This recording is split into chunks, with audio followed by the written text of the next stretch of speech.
Khoa bun అమ్మ khoa bun రూ. 10 ఇంట్లో నీట్ అండ్ హైజీనిక్‌గా చేసిన కోవా బన్ రండమ్మ రండి. ఏంటి ఒక నిమిషం పాటు నేను కూడా కోవా బన్ అమ్ముకుంటున్నా అనుకున్నారు కదా! కానీ నిజం చెప్పాలి అంటే నాకు కోవా బన్ అంటే చాలా ఇష్టం. ఎక్కడైనా కనిపించిందా అంటే అక్కడే 2, 3 తినేస్తా అంత ఇష్టం నాకు. ఇంకా అందులోనూ ఫుల్ ట్రెండింగ్ కదా! అందుకే ఒకసారి అనిపించింది బయట కొనుక్కోకుండా ఇంట్లో ట్రై చేద్దామని. కానీ అస్సలు ఎక్స్‌పెక్ట్ చేయలేదు ఇంత బాగా వస్తదని. నేను కొంచెం ఎక్కువ క్వాంటిటీలోనే చేశాను. ఎందుకంటే ఇంట్లో అందరూ ట్రై చేయాలి కదా! అందుకే థిక్ మిల్క్ తీసుకున్న. సేమ్ కలాకండ్ చేసినట్టే థిక్ కడాయిలో మిల్క్ పోసి అవి మరిగాక కొంచెం లెమన్ జ్యూస్ యాడ్ చేస్తే పాలు విరిగిపోతాయి కదా! నెక్స్ట్ ఒక కప్ షుగర్ వేశాను. మధ్య మధ్యలో ఘీ కూడా వేస్తూ ఉండాలి.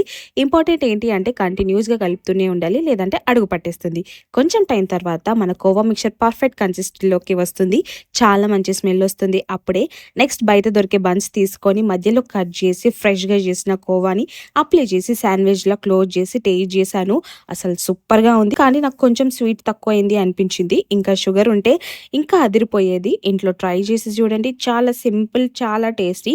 మీకు కూడా కోవా బన్ అంటే ఇష్టమా? కామెంట్స్‌లో చెప్పండి. వీడియో నచ్చితే లైక్ అండ్ సబ్స్క్రైబ్.